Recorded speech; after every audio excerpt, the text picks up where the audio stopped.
আজাদ গৌৰীপুৰত মুখ্যমন্ত্ৰী ডক্টৰ হিমন্ত বিশ্ব শৰ্মা ৫৬ সংখ্যক জন্মদিন উদযাপন।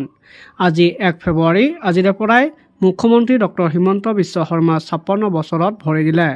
মুখ্যমন্ত্ৰীগৰাকীৰ জন্মদিন উদযাপনৰ বাবে অসমৰ বিভিন্ন প্ৰান্তত বৰ্ণাঢ্য কাৰ্যসূচীৰে উদযাপন কৰা হয়।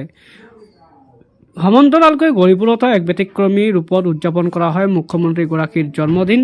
প্ৰাক্তন বিধায়ক অশ্বনী ৰায় চৰকাৰৰ উপস্থিতিত ৰাতিপুৱাই স্বচ্ছ ভাৰত অভিযান, দুখীয়া ৰাইজৰ মাজত কম্বল বিতৰণ আৰু মুখ্যমন্ত্ৰীগৰাকীৰ চিত্ৰ অংকন প্ৰতিযোগিতাৰে উদযাপন কৰে জন্মদিন। গৌৰীপুৰ গণেশ আখৰাৰ গৌৰীপুৰৰ মণ্ডল বিজেপি বিভিন্ন প্ৰান্তৰ পৰা দলীয় নেতাকৰ্মী মুখ্যমন্ত্ৰীগৰাকীৰ অনুৰাগীসকলে উপস্থিত হৈ মন্দিৰত প্ৰাৰ্থনা জনোৱা পৰিলক্ষিত হৈছে।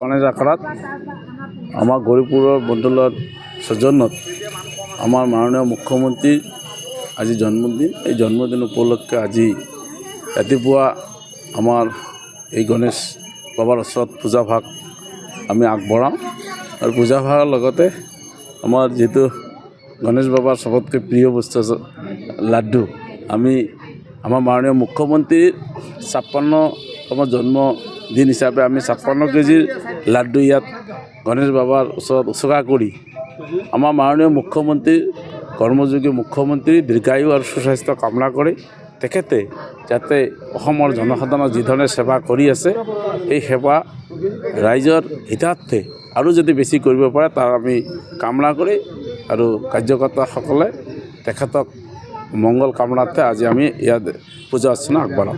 আজি কি কাৰ্যসূচী?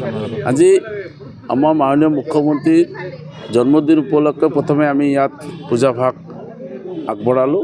ইয়াৰ পিছত চিত্ৰাংকন প্ৰতিযোগিতা আছে আৰু আমাৰ দিব্যাংগ ব্যক্তিসকলক আমি এখনকৈ শীতকালীন বস্ত্ৰ বিতৰণ কৰিম। তাৰপিছত আমাৰ ইয়াতে বহু ঠাইতে নাম কীৰ্তন আছে, মহিলা মৰ্চা উদ্যোগত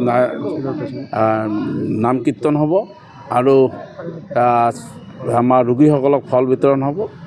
বিভিন্ন অঞ্চলত বিভিন্ন পূজাথলীত বা আমাৰ ধৰ্মীয় থলীত আমাৰ কীৰ্তন হ'ব, যজ্ঞ হ'ব। গতিকে আজি অসমৰ ৰাইজে অকল বিজেপি বা কাৰ্যকৰ্তা নহয়, অসমৰ ৰাইজে মাননীয় মুখ্যমন্ত্ৰীৰ দীৰ্ঘায়ু আৰু সুস্বাস্থ্য কামনাৰ্থে বহু মাংগলিক অনুষ্ঠানৰ লগতে সামাজিক কাম কৰাত আমি দেখা পাইছোঁ। আজি দেখিবলৈ পোৱা গৈছে যে ব্লাড কেমেৰা কোকৰাঝাৰত হৈ আছে, ধুবুৰীৰ পৰা ব্লাড